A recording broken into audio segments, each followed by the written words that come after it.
ಸ್ಥಳದ ವಿಶೇಷ ಸಾನ್ನಿಧ್ಯ ವಹಿಸಿರುವಂಥ ದೈವಗಳಿಗೆ ವಂದಿಸಿ ಇಂದಿನ ಈ ಕಾರ್ಯಕ್ರಮದ ಅಧ್ಯಕ್ಷರೇ, ವೇದಿಕೆಯಲ್ಲಿರುವ ಎಲ್ಲ ಗೌರವಾನ್ವಿತ ಅತಿಥಿಗಳೇ, ವೇದಿಕೆ ಮುಂಭಾಗದಲ್ಲಿ ಆಸೀನರಾಗಿರುವ ಎಲ್ಲ ಕ್ಷೇತ್ರದ ಭಕ್ತರೇ, ವಿದ್ಯಾರ್ಥಿಗಳೇ ಹಾಗೂ ಸಜ್ಜನ ಬಂಧುಗಳೇ, ಕಳೆದ 20 ವರ್ಷದ ಹಿಂದೆ ಈ ಉಚಿತ ಪುಸ್ತಕ ವಿತರಣಾ ಕಾರ್ಯಕ್ರಮ ಆರಂಭವಾದಾಗ ಪ್ರಾಯಶಃ ಆರ್ಥಿಕ ಸ್ಥಿತಿ, ಸಮಾಜದ ಆರ್ಥಿಕ ಸ್ಥಿತಿ ಇಷ್ಟು ಚೆನ್ನಾಗಿರಲಿಲ್ಲ. ದಿನ ಹೋದಾಗೆ ನಾವೆಲ್ಲ ಅನೇಕ ಕೃಷಿ ಕುಟುಂಬಗಳು ತಮ್ಮ ಸ್ವಾವಲಂಬಿಗಳಾಗಿ ಹಾಗೂ ಬೆಂಗಳೂರಿನಲ್ಲಿ ಉತ್ತಮ ಒಂದು ಉದ್ದಿಮೆಯನ್ನು ಆರಂಭಿಸಿ ಉತ್ತಮವಾದಂಥ ಸ್ಥಾನಮಾನಗಳನ್ನು ಅಲಂಕರಿಸಿ ಎಲ್ಲ ಸಂಸಾರಗಳು ಸ್ವತಂತ್ರವಾಗಿರುವ ಈ ಸಂದರ್ಭದಲ್ಲಿ ಸುಮಾರು 200 ವಿದ್ಯಾರ್ಥಿಗಳಿಗೆ ಅಂದು ಆರಂಭವಾದ ಈ ಯೋಜನೆ ಇವತ್ತು 6,000 ವಿದ್ಯಾರ್ಥಿಗಳಿಗೆ ಮುಟ್ಟಿರುವುದು ನನಗೆ ಹೆಮ್ಮೆ. ಆದರೂ ಇಂದಿನ ದಿನಗಳಲ್ಲಿ ವಿದ್ಯಾರ್ಥಿಗಳು ಯಾರು ಇದನ್ನು ಅವರ ಆರ್ಥಿಕ ಶಕ್ತಿ ಇಲ್ಲದೆ ಪೋಷಕರು ಪುಸ್ತಕ ಕೊಡುವಷ್ಟು ಶಕ್ತವಂತರಾಗದೆ ತಗೊಂಡು ಹೋಗ್ತಾ ಇಲ್ಲ. ಎಲ್ಲರೂ ಈ ದೇವಳದ ಒಂದು ಪ್ರಸಾದ ಅನ್ನುವಂಥ ಒಂದು ಉದ್ದೇಶದಿಂದ ದೇವರ ಭಯವೇ ಜ್ಞಾನದ ಆರಂಭ, ದೇವರ ಒಂದು ಪ್ರಸಾದವನ್ನು ಪಡ್ಕೊಂಡ್ರೆ ನಾವು ಮುಂದಿನ ಜೀವನದಲ್ಲಿ ಮಕ್ಕಳು ಅವರು ಕೂಡ ಒಂದು ವಿದ್ಯಾವಂತರಾಗಿ ಸಜ್ಜನರಾಗಿ ಈ ಸಮಾಜದಲ್ಲಿ ಬಾಳುವಂತಾಗಬೇಕು ಅಂತ ಮಹದ್ ಉದ್ದೇಶ ಇಟ್ಕೊಂಡು ದೇವಳದ ಪ್ರಸಾದ ರೂಪವಾಗಿ ಈ ಪುಸ್ತಕವನ್ನು ಪಡ್ಕೊಂಡು ಹೋಗ್ತಾ ಇದ್ದಾರೆ. ಬಂಧುಗಳೇ, ನಮಗೆಲ್ಲ ಗೊತ್ತಿದೆ 19 ವರ್ಷದಲ್ಲಿ ಈ ರಾಜ್ಯದ ಅನೇಕ ಗಣ್ಯಮಾನ್ಯರು ಈ ಕಾರ್ಯಕ್ರಮದಲ್ಲಿ ಬಂದು ನಿಮಗೆಲ್ಲ ಪ್ರೇರಣೆ ನೀಡಿದರು. ಅತ್ಯುತ್ತಮ ಕ್ರೀಡಾಪಟುಗಳು, ದೇಶದ ರಾಜಕೀಯ ಮತ್ಸದ್ದಿಗಳು, ನ್ಯಾಯಾಲಯದ ಶ್ರೇಷ್ಠ ನ್ಯಾಯಾಧೀಶರುಗಳು, ಅನೇಕ ನಮ್ಮ ದೇಶ ಕಂಡಂಥ ಅನೇಕ ಗಣ್ಯಮಾನ್ಯರನ್ನು ನಾವು ಈ ವೇದಿಕೆಗೆ ಆಹ್ವಾನಿಸಿ ಮಕ್ಕಳಿಗೆ ಪ್ರೇರಣೆ ಆಗಲಿ, ನೀವು ಮುಂದಿನ ಸಜ್ಜನರಾಗಿ ಸಮಾಜದಲ್ಲಿ ಬದುಕುವಾಗ ಅವರು ನಿಮಗೆಲ್ಲರಿಗೂ ದಾರಿದೀಪವಾಗಲಿ ಅಂತ ಉದ್ದೇಶ ಇಟ್ಕೊಂಡು ಆ ಕೆಲಸವನ್ನು ಮಾಡ್ಕೊಂಡು ಬಂದಿದ್ದೇವೆ. ಈ ವರ್ಷ ಪ್ರಾಯಶಃ ನಮ್ಮೆಲ್ಲರ ಮಹದಾಸೆ, ನಾವೆಲ್ಲ ZTV ಕನ್ನಡದಲ್ಲಿ ನೋಡಿ ಅವರನ್ನು ಮುಕ್ತ ನೋಡಬೇಕು ಅನ್ನೋಂಥ ಮಹದಾಸೆ. ಪ್ರಾಯಶಃ ಇಲ್ಲಿ ಎಲ್ಲ ಹೆಚ್ಚಿನ 50% ಜಾಸ್ತಿ ರಮೇಶ್ ಅವರ ಅಭಿಮಾನಿಗಳು ಅಂತ ಹೇಳಲಿಕ್ಕೆ ನಾನು ಬಯಸ್ತೇನೆ.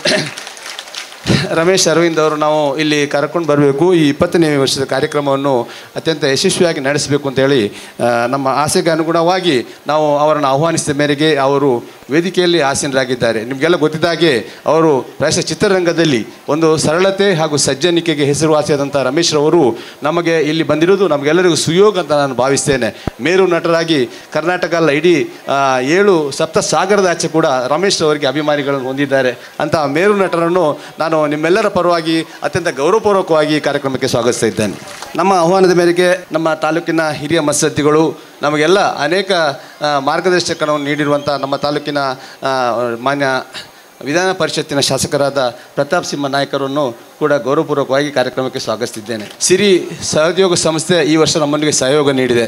ಈ ಕಾರ್ಯಕ್ರಮದ ಯಶಸ್ವಿಗೆ ಅವರು ಬೆನ್ನೆಲುಬಾಗಿ ನಿಂತವರು ಪೂಜ್ಯ ಧರ್ಮಾಧಿಕಾರಿಗಳ ಒಂದು ನೇತೃತ್ವದಲ್ಲಿರುವಂಥ ಸಿರಿ ಗ್ರಾಮೋದ್ಯೋಗ ಯೋಜನೆ 20 ವರ್ಷದಲ್ಲಿ ಕರ್ನಾಟಕದ ದೇಶದ ಉದ್ದಗಲಕ್ಕೂ ಅನೇಕ ಜನಗಳಿಗೆ ಒಂದು ಉದ್ಯೋಗ ಸೌಲಭ್ಯವನ್ನು ಕಲ್ಪಿಸಿ ಎಲ್ಲರ ಮನೆ ಮಾತಾಗಿರುವ ಸಿರಿ ಗ್ರಾಮೋದ್ಯೋಗ ಸಂಸ್ಥೆಯ ಆಡಳಿತ ನಿರ್ದೇಶಕರಾದ ಶ್ರೀಮಂತ ಜನಾರ್ದನ್ ರವರನ್ನು ಕೂಡ ಈ ಕಾರ್ಯಕ್ರಮಕ್ಕೆ ಆತ್ಮೀಯವಾಗಿ ಸ್ವಾಗತಿಸಿದ್ದೇನೆ. ಈ ದೇಶ ಸೇವೆ ಮಾಡುವಂಥ ನಮ್ಮ ಯೋಧರನ್ನು ಪ್ರತಿ ವರ್ಷ ನಾವು ಸನ್ಮಾನಿಸುವುದು, ಗೌರವಿಸುವುದು ನಮ್ಮ ಈ ಕ್ಷೇತ್ರದ ಒಂದು ಪದ್ಧತಿ.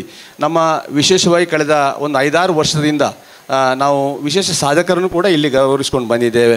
ಈ ಬಾರಿ ನಮ್ಮ ದೇಶ ಸೇವೆ ಮಾಡಿದಂಥ ನಮ್ಮೆಲ್ಲರ ಆಹ್ವಾನವನ್ನು ಮನ್ನಿಸಿ ವಿಶೇಷವಾಗಿ ಶ್ರೀ ಗಣೇಶ್ ಲಾಯಲ ಇತ್ತೀಚೆಗೆ ತಾನೇ ಅವರು ತಮ್ಮ ಸೇವಾ ನಿವೃತ್ತಿಯಿಂದ ಈ ನಮ್ಮ ಊರಿಗೆ ಬಂದು ಆಸೀನರಾಗಿದ್ದಾರೆ. ನಮ್ಮ ಆಹ್ವಾನವನ್ನು ಮನ್ನಿಸಿ ವೇದಿಕೆಯಲ್ಲಿ ಆಸೀನರಾಗಿದ್ದಾರೆ.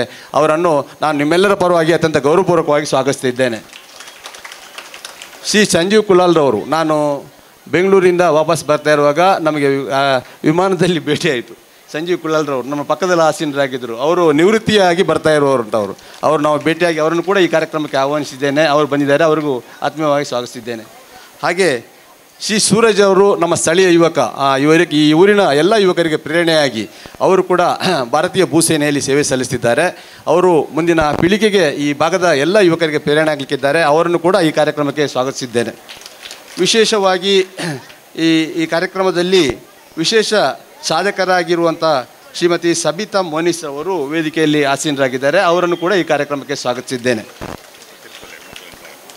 ಹಾಗೆಯೇ ಇಂದಿನ ಈ ಬಾರಿಯ SLC ಪರೀಕ್ಷೆಯಲ್ಲಿ ಅತ್ಯಂತ ಹೆಚ್ಚಿನ ಅಂಕಗಳನ್ನು ಗಳಿಸಿ ನಮ್ಮೆಲ್ಲ ಯುವಕ ಯಾರು ವಿದ್ಯಾರ್ಥಿಗಳಿದ್ದಾರೆ. ಅವರಿಗೆ ಪ್ರೇರಣಾದಾಯಕ ಆಗಿರುವ ಮಾಸ್ಟರ್ ಚಿನ್ಮಯಿ ಕೂಡ ಈ ವೇದಿಕೆ ಮುಂಭಾಗದಲ್ಲಿ ಆಸೀನರಾಗಿದ್ದಾರೆ. ಅವರ ಪೋಷಕರು ಕೂಡ ಮುಂಭಾಗದಲ್ಲಿ ಆಸೀನರಾಗಿದ್ದಾರೆ.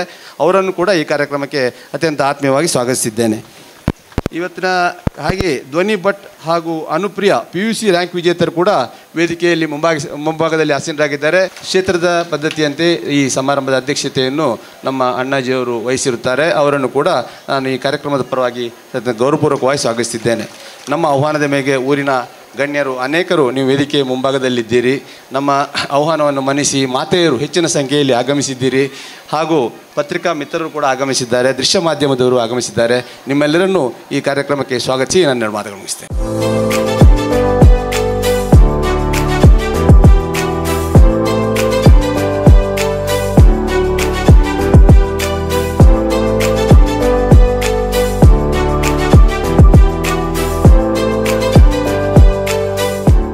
ಈ ಒಂದು ಕಾರ್ಯಕ್ರಮ ಕಳೆದ 19 ವರ್ಷದಿಂದ ನಡೀತಾ ಬಂದು ಇವತ್ತು 20ನೇ ವರ್ಷಕ್ಕೆ ಕಾಲಿಟ್ಟಿದೆ.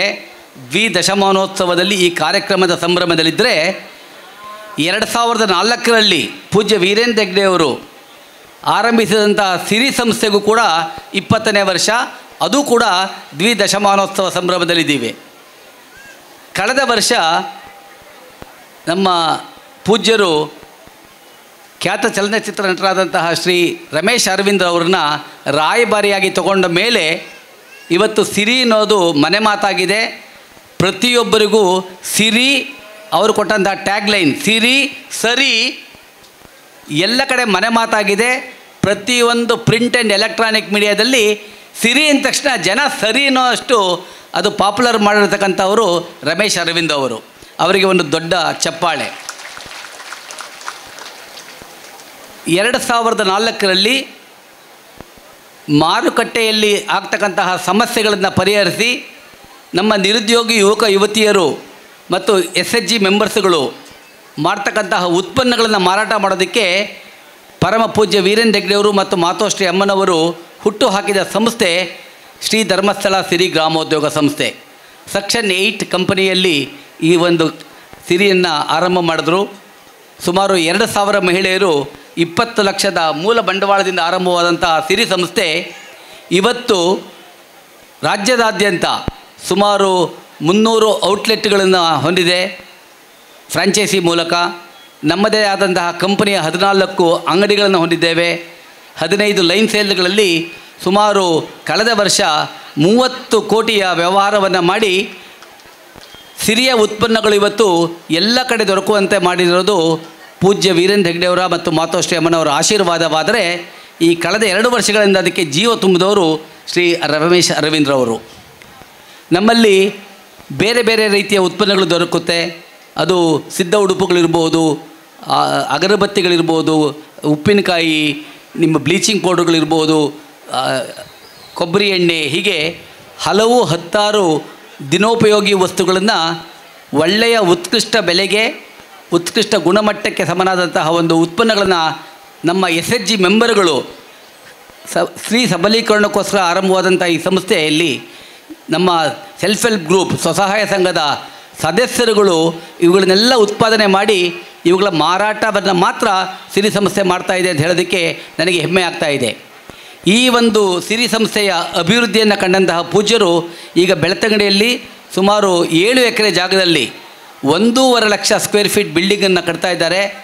ಈಗ ನಾವು ಅಂದ್ಕೊಂಡಾಗೆ ಎಲ್ಲ ನಡೆದರೆ ಸುಮಾರು ಸೆಪ್ಟೆಂಬರ್ ಎಂಡಲ್ಲಿ ಅಥವಾ ಅಕ್ಟೋಬರಲ್ಲಿ ಆ ದೊಡ್ಡ ಒಂದು ಸಂಕೀರ್ಣದ ಉದ್ಘಾಟನೆಯನ್ನು ನಾವು ಲೋಕಾರ್ಪಣೆ ಮಾಡೋದ್ರ ಮುಖಾಂತರ ಜನರಿಗೆ ತಲುಪಿಸೋದಕ್ಕೆ ಎಲ್ಲ ಸಿದ್ಧತೆಗಳು ಭರದಿಂದ ನಡೀತಾ ಇದೆ. ಸುಮಾರು 50 ಕೋಟಿಯ ಒಂದು ಯೋಜನೆ, ಒಂದು 30 ಕೋಟಿಯ ಮಿಷನರಿಗಳ ಯೋಜನೆಯಲ್ಲಿ ಸುಮಾರು 80 ಕೋಟಿಯನ್ನು ಈ ಜನರ ಒಂದು ಕಲ್ಯಾಣಕ್ಕೋಸ್ಕರ ಪೂಜ್ಯ ವೀರೇಂದ್ರ ಹೆಗ್ಗಡೆಯವರು ಮತ್ತು ಮಾತೋಶ್ರೀ ಅಮ್ಮನವರು ಏನು ಕೊಡುಗೆಯನ್ನು ನೀಡಿದ್ದಾರೆ, ಅದರ ಸದುಪಯೋಗವನ್ನು ಪ್ರತಿ ಜನ ನಮ್ಮ ಸಿರಿ ಉತ್ಪನ್ನಗಳನ್ನು ಕೊಳ್ಳೋದ್ರ ಮುಖಾಂತರ ಸಿರಿಯನ್ನು ಪ್ರೋತ್ಸಾಹಿಸಿ ನೀವು ಕೊಳ್ತಕ್ಕಂತಹ ಪ್ರತಿಯೊಂದು ವಸ್ತುಗಳಿಂದ ನಮ್ಮ SHG ಮೆಂಬರ್ಗಳು, ಸ್ವಸಹಾಯ ಸಂಘದ ಮೆಂಬರ್ಗಳೇನಿದ್ದಾರೆ ಅವರ ಒಂದು ಕಲ್ಯಾಣಕ್ಕೋಸ್ಕರವಾಗಿ ಅದು ಸದುಪಯೋಗ ಆಗುತ್ತೆ. ಯಾಕೆಂದರೆ ಇದು ಸೆಕ್ಷನ್ 8 ಕಂಪನಿ ಆಗಿರೋದ್ರಿಂದ ನಾಟ್ ಫಾರ್ ಪ್ರಾಫಿಟ್. ಇದರ ಬಂದಂತಹ ಲಾಭ ಪೂಜ್ಯರಿಗಾಗಲಿ ಅಮ್ಮನವ್ರಿಗಾಗಲಿ ತಲುಪೋದಿಲ್ಲ. ಇದು ಮತ್ತೆ ಇದೇ ಕಾರ್ಯಕ್ಕೆ ಸದ್ವಿನಿಯೋಗ ಆಗೋದ್ರಿಂದ ನೀವುಗಳೆಲ್ಲ ಸಿರಿ ಉತ್ಪನ್ನಗಳನ್ನು ಹೆಚ್ಚು ಹೆಚ್ಚಾಗಿ ಖರೀದಿಸಿದರೆ ಅವರಿಗೆ ನಮ್ಮ SHG ಮೆಂಬರ್ಗಳಿಗೆ ಇದರಿಂದ ಬಹಳಷ್ಟು ಅನುಕೂಲ ಆಗುತ್ತೆ. ನಮ್ಮ ರಾಯಭಾರಿ ರಮೇಶ್ ಅರವಿಂದರವರ ಕನಸು ಕೂಡ ಇದು ಇಡೀ ರಾಜ್ಯದಲ್ಲಿ ನಂಬರ್ 1 ಆಗಿ ಹೊರಹೊಮ್ಮಬೇಕು.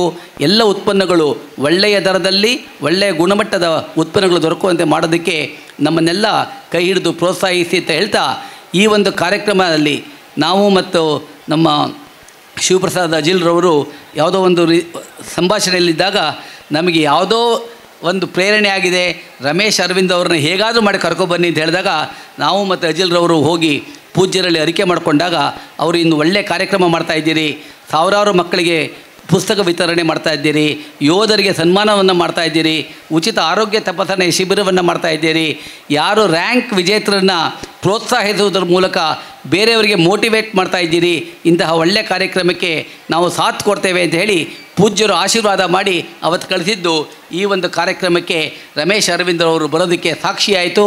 ಈ ಎರಡೂ ಸಂಸ್ಥೆಗಳಿಗೆ ದ್ವಿದಶಮಾನೋತ್ಸವ ಸಂದರ್ಭದಲ್ಲಿ ಈ ಒಂದು ಕೂಡಿ ಬಂದಂತಹ ಭಾಗ್ಯಕ್ಕೆ ಅಜಿಲ್ರವರಿಗೆ ಮತ್ತು ಅರಸರಿಗೆ ಮತ್ತು ಈ ವೇದಿಕೆ ಮೇಲಿರ್ತಕ್ಕಂಥ ಎಲ್ಲರಿಗೆ ಹಾಗೂ ನಮ್ಮ ಪ್ರಿಂಟ್ ಆ್ಯಂಡ್ ಎಲೆಕ್ಟ್ರಾನಿಕ್ ಮೀಡಿಯಾದ ಎಲ್ಲ ನಮ್ಮ ಸಹೃದಯಿ ಬಾಂಧವರಿಗೆ ಮತ್ತೊಮ್ಮೆ ವಂದಿಸುತ್ತಾ, ಸಿರಿಯನ್ನು ಬೆಳೆಸಿ ಸಿರಿ ಸರಿ ಅನ್ನೋದನ್ನು ನೀವೆಲ್ಲ ಪ್ರೂವ್ ಮಾಡಿ ಅಂತ ಕೇಳ್ತಾ ಈ ಒಂದು ಅವಕಾಶಕ್ಕಾಗಿ ಧನ್ಯವಾದಗಳು. ನಮಸ್ಕಾರ.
ಜನಾರ್ದನ್ ಸರ್ ಈ ಹನುಮಂತನ ಹೃದಯ ತೆಗೆದ್ರೆ ರಾಮ ಕಾಣ್ತಾನಂತಲ್ಲ, ಆ ಥರ ಜನಾರ್ದನ್ ಅವ್ರ ಹೃದಯ ತೆಗೆದ್ರೆ ಒಳಗಡೆ ಸಿರಿ ಲೋಗೋ ಕಾಣುತ್ತೆ.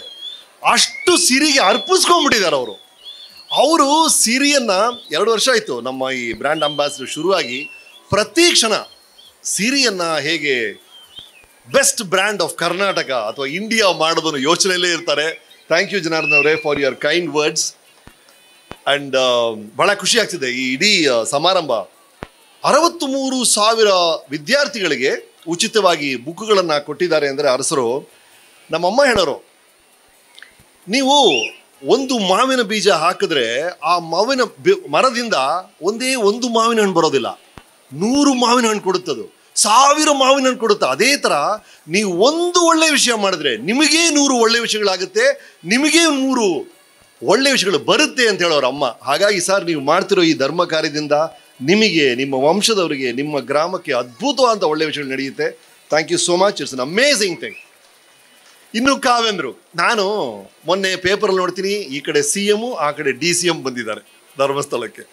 ಅದಕ್ಕೆ ಮುಂಚೆ ಪೇಪರ್ ನೋಡಿದೆ ಪ್ರಧಾನಿ ಮಂತ್ರಿ ಅವ್ರು ಬಂದಿದ್ರು. ಹೀಗೆ ನೋಡಿ, ರಾಜಕಾರಣಿಗಳು ಒಂದ್ ಕಡೆ, ಚಿತ್ರನಟರು ಒಂದ್ ಕಡೆ, ಯುವಕರು ಒಂದ್ ಕಡೆ, ಗೃಹಿಣಿಯರು ಒಂದ್ ಕಡೆ, ಗೃಹಸ್ಥರು, ಹೀಗೆ ಎಲ್ಲರನ್ನೂ ಸೆಳೆಯುವಂತ ಅದ್ಭುತವಾದಂತ ಮಹಿಮೆ ಇರುವಂತ ಕ್ಷೇತ್ರ ಅಂದ್ರೆ ಧರ್ಮಸ್ಥಳ. ಆ ಧರ್ಮಸ್ಥಳವನ್ನ, ಆ ಮಹಿಮೆ ವರ್ಷಕ್ಕೆ ವರ್ಷಕ್ಕೆ ಹೆಚ್ಚಾಗ್ತಿದೆ ಅಂದ್ರೆ ಅದಕ್ಕೆ ಕಾರಣ ರಾಜಋಷಿಯಾದ ನಮ್ಮ ವೀರೇಂದ್ರ ಹೆಗ್ಗಡೆಯವರು. ಆ ಪದ ಎಷ್ಟು ಚೆನ್ನಾಗಿ ನೋಡಿ, ರಾಜಋಷಿ ಅಂದ್ರೆ, ಋಷಿ ಅಂದ್ರೆ ಬೇರೆ. ಋಷಿ ಅಂದ್ರೆ ಏನು?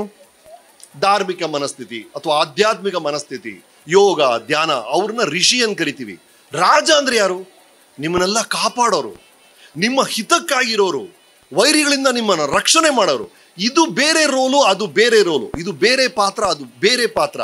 ಎರಡೂ ಒಂದೇ ವ್ಯಕ್ತಿಯಲ್ಲಿ ಸಿಗೋದು ಬಹಳ ಬಹಳ ಅಪರೂಪ. ಅವರೇ ವೀರೇಂದ್ರ ಹೆಗ್ಗಡೆಯವರು. ಹಾಗಾಗಿ ನಾನು ಹಲವು ವ್ಯಕ್ತಿಗಳನ್ನ ನೋಡಿದ್ದೀನಿ, ಸಾಧಕರ ಬಗ್ಗೆ ನಿಮ್ಮ ಕಥೆಗಳನ್ನು ಹೇಳಿದ್ದೀನಿ. ನಾನು ನೋಡಿದಂಥ ಅಪರೂಪದ ವ್ಯಕ್ತಿ ಅಂದರೆ ವೀರೇಂದ್ರ ಹೆಗ್ಗಡೆಯವರು. ಒಂದು ಲೈಫ್ ಟೈಮಲ್ಲಿ ಇಷ್ಟೆಲ್ಲ ಸಾಧನೆ ಮಾಡೋಕ್ಕಾಗುತ್ತಾ ಅಂತ ನನಗೆ ಅಚ್ಚರಿ ಆಗುತ್ತೆ. ಅಂತ ಕಾವೇಂದ್ರನ್ನ ಮತ್ತೆ ಭೇಟಿಯಾಗಿದ್ದು ಭಾಳ ಖುಷಿ ಆಗ್ತಿದೆ. ಅದು ಇಂಥ ಸಮಾರಂಭದಲ್ಲಿ ನನಗೆ ನೀವೇನಾದ್ರು ಮೋಟಿವೇಶನ್ ಮಾತುಗಳು ಹೇಳಬೇಕು ಅಂತ ಹೇಳಿದ್ರು. ಇಲ್ಲಿ ಅದ್ಭುತವಾದಂಥ ಸಾಧಕರಿದ್ದಾರೆ. ನಿಮ್ಮ ಪ್ರತಾಪ್ ಸಿಂಹ ಅವ್ರು ಬಂದಿದ್ದಾರೆ. ಅವ್ರು ಸಿಕ್ಕಿದಾಗಲ್ಲ ಅವ್ರು sir thank you so much, ಭಾಳ ಖುಷಿ ಆಗುತ್ತೆ ನಿಮ್ಮನ್ನು ಭೇಟಿಯಾಗಿದ್ದು. ಮತ್ತು ಇವ್ರನ್ನ ನೋಡಿದಾಗ ಏನು ಮೋಟಿವೇಶನ್ ಸರ್. ನೋಡಿ, ಆ ಹುಡುಗಿದಳಲ್ಲ ಅಲ್ಲಿ, ಮೇಡಮ್ ಸ್ವಲ್ಪ ಎದ್ದೇಳ್ಬೇಕು ನೀವು. ನೋಡಿ, ನಾನೇನು ಮೋಟಿವೇಶನ್ ಭಾಷಣ ಮಾಡೋದು, ಓಡಾಡೋ ಮೋಟಿವೇಶನ್ ಸ್ಪೀಚ್ ರೀ ಅದು. ಅವ್ರಿಗಿಂತ ಏನು ಬೇಕು? ಸ್ವಲ್ಪ ಮುಂದೆ ಬನ್ನಿಮ್ಮ. ನಾನೇನು ಮೋಟಿವೇಶನ್ ಸ್ಪೀಚ್ ಮಾಡೋದು ನೋಡಿ. ಇಲ್ಲಿ ಇವರು ಮಾಡಿರೋ ಸಾಧನೆ, ಸಣ್ಣ ಪುಟ್ಟ ವಿಷಯಕ್ಕೆಲ್ಲ ನಾವು ಕೊರಗ್ತೀವಿ, ಕಂಪ್ಲೇಂಟ್ ಮಾಡ್ತೀವಿ, ಅದು ಸರಿ ಇಲ್ಲ, ಇದು ಸರಿ ಇಲ್ಲ ಅಂತೀವಿ.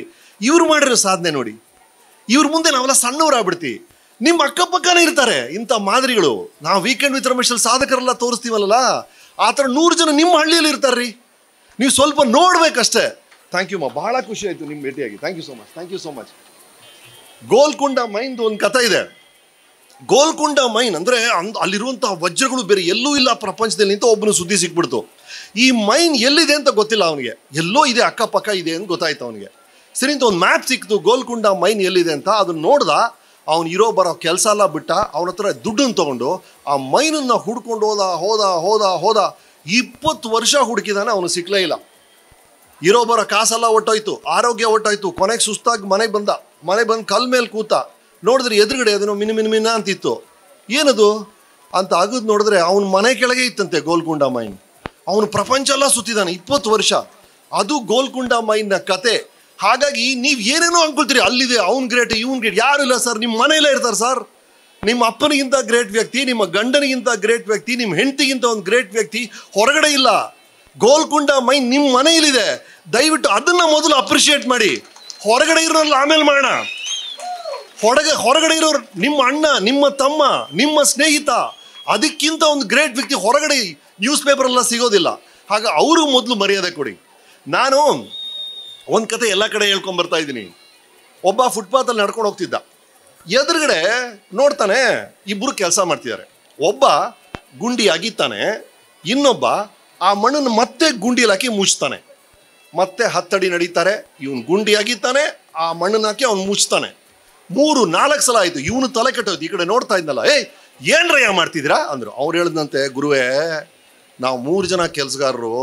ಒಬ್ಬ ಗುಂಡಿ ಅಗಿಬೇಕು, 2ನೇವನು ಮಾವಿನ ಬೀಜ ಹಾಕಬೇಕು, 3ನೇವನು ಮತ್ತೆ ಮಣ್ಣು ಹಾಕಬೇಕು. ಇವತ್ತು 2ನೇವನು ಕೆಲಸಕ್ಕೆ ಬಂದಿಲ್ಲ, ಆದರೆ ನಾವು ನಮ್ಮ ಕೆಲಸ ಮಾಡ್ತಾ ಇದ್ದೀವಿ ಅಂದಂತೆ. ಇದರಲ್ಲಿ ಏನಾರು ಅರ್ಥ ಇದೆಯಾ? ನೀವು ಒಂದು ಮಾವಿನ ಮರ ಬೆಳೆಸ್ಬೇಕು ಅಂದರೆ ಆ ಬೀಜನೇ ಇಲ್ಲದೆ ಬರೀ ಗುಂಡಿ ಅಗದು ಗುಂಡಿ ಮುಚ್ಚಿ, ಗುಂಡಿ ಅಗದು ಗುಂಡಿ ಮುಚ್ಚಿ, ಏನಾರು ಅರ್ಥ ಇದೆಯಾ? ಅದನ್ನೇ ಹೇಳ್ತೀವಿ, ಒಂದು ಕೆಲಸವನ್ನು ಯಾಕೆ ಮಾಡ್ತಾ ಇದ್ದೀವಿ ಅಂತ ಮೊದಲು ಯೋಚನೆ ಮಾಡಬೇಕು. ಸುಮ್ಮನೆ ಕೆಲಸ ಮಾಡೋದಲ್ಲ. ಯಾರೋ ಹೇಳಿದ್ರು ಅದಕ್ಕೋಸ್ಕರ ಕೆಲಸ ಮಾಡೋದಲ್ಲ. ಈ ಕೆಲಸವನ್ನು ಯಾಕೆ ಮಾಡ್ತಾ ಇದ್ದೀವಿ, ಇದರ ಒಳ ಅರ್ಥ ಏನು ಅನ್ನೋದನ್ನ ಮೊದಲು ಅರ್ಥ ಮಾಡ್ಕೋಬೇಕು.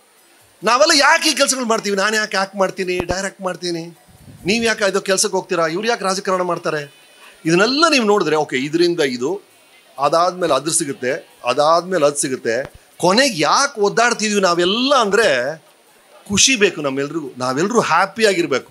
ಸೊ ಕೊನೆಗೆ ಆ ಮಾವಿನ ಬೀಜ ನಾನು ಹೇಳಿದ್ನಲ್ಲ, ಅದು ನಾವೆಲ್ಲರೂ ಖುಷಿಯಾಗಿರ್ಬೇಕು ಅಂತ ಹಂಬಲಿಸ್ತಾ ಇದ್ದೀವಿ, ಆಸೆ ಪಡ್ತಾ ಇದ್ದೀವಿ ಅಷ್ಟೇ.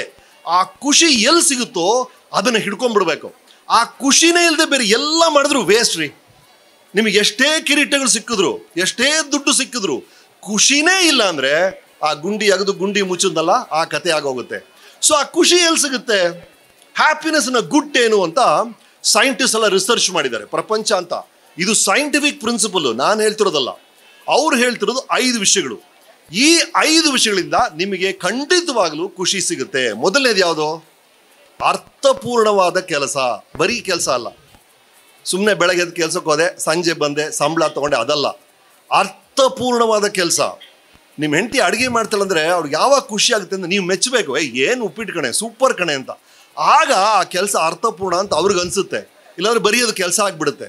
ಅದೇ ಥರನೇ ನಿಮ್ಮ ಗಂಡ ಸುಸ್ತಾಗಿ ಮನೆಗೆ ಬಂದಾಗ ನೀವು ಒಂದು ಒಳ್ಳೆ ಮೆಚ್ಚಿನ ಮಾತು ಹೇಳಿದ್ರೆ ಅವ್ರ ಕೆಲಸ ಅರ್ಥ ಇದೆ ಅಂತ ಅನಿಸುತ್ತೆ. ಅದೇ ಥರ ಕೆಲಸದ ಜಾಗದಲ್ಲಿ ಆ ಕೆಲಸ ಅರ್ಥಪೂರ್ಣವಾಗಬೇಕು. ಅದನ್ನು ಹೇಗೆ ಅರ್ಥಪೂರ್ಣವಾಗಿ ಮಾಡಿಸ್ತೀರಾ ಅನ್ನೋದು ಮೊದಲನೇ ಪ್ರಶ್ನೆ. ಎರಡನೇದು ಖುಷಿಯ ಸೀಕ್ರೆಟ್ ಒಳ್ಳೆ ನಿದ್ದೆ ಸರ್. ದಯವಿಟ್ಟು ಇವತ್ತಿನ ಯಂಗ್ಸ್ಟರ್ಸ್ ಮಿಸ್ ಮಾಡ್ತಿರೋದು ಅದನ್ನೇ. ರಾತ್ರಿ ಎಲ್ಲ ಮೊಬೈಲಲ್ಲಿ ಅದೇನೋ ಇನ್ಸ್ಟಾಗ್ರಾಮು, ಫೇಸ್ಬುಕ್ ಅಂತ ನಿದ್ದೆನ ಕೆಡಿಸ್ಕೊಳ್ತಾ ಇದ್ರಿ. ದಯವಿಟ್ಟು ಚೆನ್ನಾಗಿ ನಿದ್ದೆ ಮಾಡಿ. ಖುಷಿಯ ಸೀಕ್ರೆಟ್ ಇರೋದು ಅಲ್ಲಿ. ಮೂರನೇದು ಹೇಳೋದು ಸೈಂಟಿಸ್ಟು, ವ್ಯಾಯಾಮ, ಎಕ್ಸಸೈಸ್. ಯಾವುದೋ ಒಂದು ರೀತಿಯ ವ್ಯಾಯಾಮ, ವಾಕಿಂಗ್ ಮಾಡ್ತಿರೋ, ಯೋಗ ಮಾಡ್ತಿರೋ, ಜಿಮ್ಗೆ ಹೋಗ್ತಿರೋ, ಏನೋ ಒಂದು ಮಾಡಿ, ಯಾವುದೋ ಒಂದು ರೀತಿಯ ವ್ಯಾಯಾಮವನ್ನು ನಿಮ್ಮ ದಿನಚರಿಯಲ್ಲಿ ನೀವು ಮಾಡ್ಕೋಬೇಕು. ನಾಲ್ಕನೇದು ಸಂಬಂಧಗಳು. ಇದೇ ಬಹಳ ಬಹಳ ಮುಖ್ಯ. ಪ್ರಪಂಚದಲ್ಲಿರುವಂಥ ಎಲ್ಲ ಸಮಸ್ಯೆಗಳಿಗೂ ಮೂಲ ಕಾರಣ ಸಂಬಂಧಗಳ ಸಮಸ್ಯೆ. ನೀವು ನಿಮ್ಮ ಆಫೀಸಲ್ಲಿ ಖುಷಿಯಾಗಿಲ್ಲ ಅಂದರೆ ಬೇರೆ ನಿಮ್ಮ ಕೆಲಸ ಅಲ್ಲ, ನಿಮ್ಮ ಮತ್ತು ಬಾಸಿನ ಮಧ್ಯೆ ಸಂಬಂಧದಲ್ಲಿ ಏನೋ ಪ್ರಾಬ್ಲಮ್ ಇದೆ. ಅದಕ್ಕೆ ಅವ್ರು ನಿಮಗೆ ಪ್ರಮೋಷನ್ ಕೊಡ್ತಾ ಇಲ್ಲ, ಅದಕ್ಕೆ ಅವ್ರು ನಿಮ್ಮ ಸ್ಯಾಲ್ರಿನ ಹೆಚ್ಚು ಮಾಡ್ತಾ ಇಲ್ಲ. ಅದು ಸಂಬಂಧದ ಪ್ರಾಬ್ಲಮ್. ಮನೆಯಲ್ಲಿ ನಿಮಗೆ ಸಮಸ್ಯೆ ಇದೆ ಅಂದರೆ ಎಲ್ಲೋ ಒಂದು ಕಡೆ ಗಂಡ ಹೆಂಡತಿ ಮಧ್ಯೆನೋ, ಅಪ್ಪ ಮಗನ ಮಧ್ಯೆನೋ ಸಂಬಂಧದಲ್ಲಿ ಪ್ರಾಬ್ಲಮ್ ಇದೆ. ಆ ಸಂಬಂಧದ ಪ್ರಾಬ್ಲಮನ್ನು ನೀವು ಸರಿ ಮಾಡಿಬಿಟ್ರೆ ನಿಮ್ಮ ಜೀವನನೇ ಸರಿಯಾಗಿಬಿಡುತ್ತೆ, ನಿಮ್ಮ ಬೇರೆ ಸಮಸ್ಯೆಗಳು ಸರಿಯಾಗಿಬಿಡುತ್ತೆ ಅಂತ ಹೇಳ್ತಾರೆ. ಈ ಥರ ವಿಷಯಗಳು ಖುಷಿಗೆ ಕಾರಣ ಅಂತ ಕಂಡುಹಿಡಿದಿದ್ದಾರೆ. ಇದರ ಜೊತೆ ನನಗೆ ಅನ್ಸೋದು ಇವತ್ತು ಈ ಖಾಲಿ ಬುಕ್ ಕೊಟ್ಟಿದ್ದಾರೆ, ಎಲ್ಲ ಮಕ್ಕಳು ಖಾಲಿ ಬುಕ್ ಕೊಟ್ಟಿದ್ದಾರೆ. ಎಂಥ ಅದ್ಭುತ ರೀ ಇದು. ಖಾಲಿ ಬುಕ್ಕು, ಒಂದು ಅಕ್ಷರ ಇಲ್ಲ, ಒಂದು ಪದ ಇದೆ ಅಲ್ಲಲ್ಲಿ. ಅದ್ರಲ್ಲಿ ನಾಳೆ ಯಾವನೊಬ್ಬ ಕವನ ಬರೀತಾನೆ, ಯಾವನೊಬ್ಬ ನಾವಲ್ ಬರಿಬೋದು, ಒಂದು ಪಾಠ ಬರಿಬೋದು. ಕೊನೆಗೆ ಆ ಬುಕ್ ಏನಾಗುತ್ತೆ ಅನ್ನೋದು ಆ ವಿದ್ಯಾರ್ಥಿಯ ಕೈಯಲ್ಲಿದೆ. ಮಹಾಭಾರತ ಇಷ್ಟು ದೊಡ್ಡ ಬುಕ್ಕು, ವ್ಯಾಸ ಬರೆದಾಗ ಖಾಲಿ ಬುಕ್ಸ್ ಅರದು. ಮೊದಲನೇ ಅಕ್ಷರವನ್ನು ಬರೆಯೋಕ್ಕೆ ಶುರು ಮಾಡೋದು ವ್ಯಾಸರು, ಬರಿತಾ ಹೋದ್ರು ಕೊನೆಗೆ ಮಹಾಭಾರತ ಆಯ್ತದು. ಆ ಥರ ನಿಮ್ಮ ಜೀವನವನ್ನು ನೀವು ಮಹಾಗ್ರಂಥವಾಗಿ ಮಾಡಬೇಕು. ಇದು ಬರೀ ಸಾಧಾರಣ ಪ್ಯಾಂಪ್ಲೆಟ್ ಆಗಬಾರ್ದು. ನಿಮ್ಮ ಜೀವನ ಅದೊಂದು ಮಹಾಭಾರತ ಆಗಬೇಕು, ಒಂದು ರಾಮಾಯಣ ಆಗಬೇಕು ಅಂದರೆ ಅದು ನಿಮ್ಮ ಕೈಯಲ್ಲಿದೆ. ನೀವು ಆ ಖಾಲಿ ಬುಕ್ಕನ್ನು ಮಹಾಗ್ರಂಥ ಹೇಗೆ ಮಾಡ್ತೀರಾ?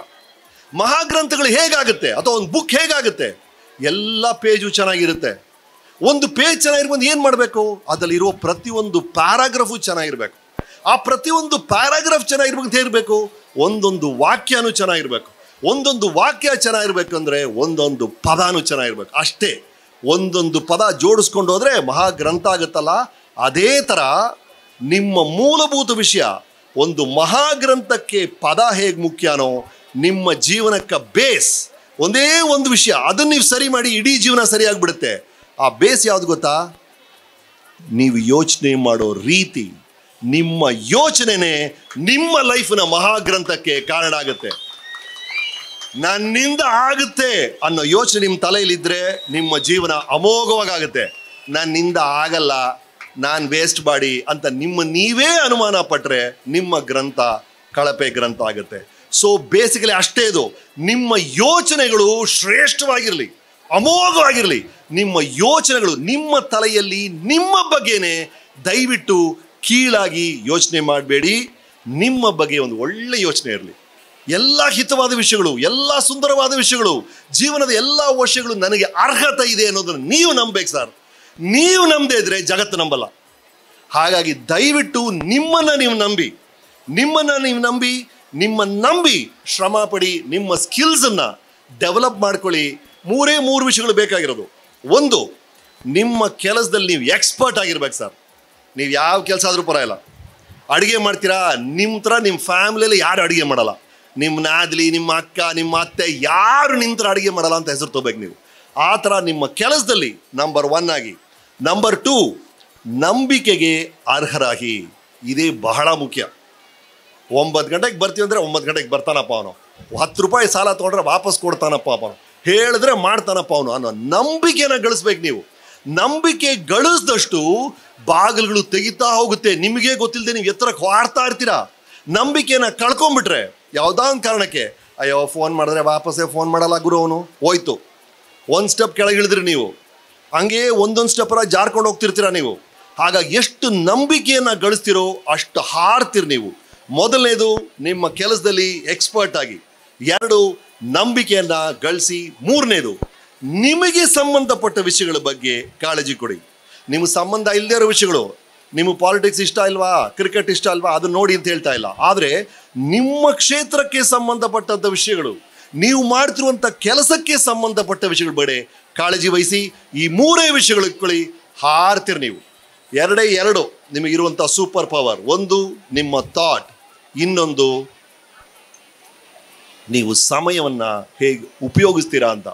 ಒಬ್ಬ ಹುಡುಗ ಬಂದ, ಸರ್ ನಾನು ನಿಮ್ಮ ಥರ ಆಗ್ಬೇಕು ಸರ್ ಅಂದ. ಅಂದರೆ ಏನಪ್ಪ ಅಂದೆ. ಅಲ್ಲ ಸರ್, ನಾನು ಸ್ವಲ್ಪ ದುಡ್ಡು ಮಾಡ್ಬೇಕು ಸರ್ ಅಂದ. ನಾಳೆ ಬೆಳಗ್ಗೆ ಬಾ, ನಮ್ಮ ಮನೇಲಿ ಒಂದು ಗಿಫ್ಟ್ ಇದೆ ಕೊಡ್ತೀನಿ ಅಂದೆ. ಬೆಳಗ್ಗೆ ಬಂದ, ಒಂದು ವಾಚ್ ಇತ್ತು, ಆ ವಾಚ್ ಕೊಟ್ಟೆ. ಏನು ಸರ್ ಇದು ಅಂದ. ಇದೇಪ್ಪ ದುಡ್ಡು ಪ್ರಿಂಟ್ ಮಾಡೋ ಮಿಷಿನ್ನು. ಈ ಮಿಷಿನಲ್ಲಿ 5 ನಿಮಿಷಕ್ಕೆ ನೀನು 10 ರೂಪಾಯಿ ಪ್ರಿಂಟ್ ಮಾಡ್ಬೋದು, 5 ನಿಮಿಷಕ್ಕೆ 100 ರೂಪಾಯಿ ಪ್ರಿಂಟ್ ಮಾಡ್ಬೋದು, 5 ನಿಮಿಷಕ್ಕೆ 1000 ರೂಪಾಯಿ ಪ್ರಿಂಟ್ ಮಾಡ್ಬೋದು, 5 ನಿಮಿಷಕ್ಕೆ 10,000 ರೂಪಾಯಿ ಪ್ರಿಂಟ್ ಮಾಡ್ಬೋದು. ನೀನು 5 ನಿಮಿಷವನ್ನು ಹೇಗೆ ಉಪಯೋಗಿಸ್ತೀಯೋ ಅದರ ಮೇಲೆ ಆ ದುಡ್ಡು ನಿನ್ನ ಜೋಬಿಗೆ ಬರುತ್ತೆ ಅಂತ ಹೇಳಿ ಕೊಟ್ಟೆ. ಇದಕ್ಕಿಂತ ಒಂದು ದೊಡ್ಡ ದುಡ್ಡನ್ನು ಪ್ರಿಂಟ್ ಮಾಡೋ ಮಿಷಿನ್ ಇಲ್ಲ. ಹಾಗಾಗಿ ನಿಮ್ಮ ಸಮಯವನ್ನು ದಯವಿಟ್ಟು, ಅಮೂಲ್ಯವಾದದ್ದು ಅಂದರೆ ಸಮಯ. ಪ್ರಪಂಚದಲ್ಲಿರುವಂಥ ಸಾಧಕರು ಎಲ್ರಿಗೂ ಅಷ್ಟೇ ದೇವರು ಕೊಟ್ಟಿರೋದು 24 ಗಂಟೆ. ಇವರು ವೀರೇಂದ್ರ ಹೆಗಡೆ ಇವರು ಅಂದ್ಬಿಟ್ಟು ಅವರು 48 ಗಂಟೆ ದೇವ್ರು ಕೊಟ್ಟಿಲ್ಲ, ಅವ್ರಿಗೂ ಇರೋದು 24 ಗಂಟೆನೇ. ಆ 24 ಗಂಟೆಲಿ ಇಂಥ ಮಹಾನ್ ಸಾಧನೆಯನ್ನು ಅವ್ರು ಮಾಡಿದ್ದಾರೆ.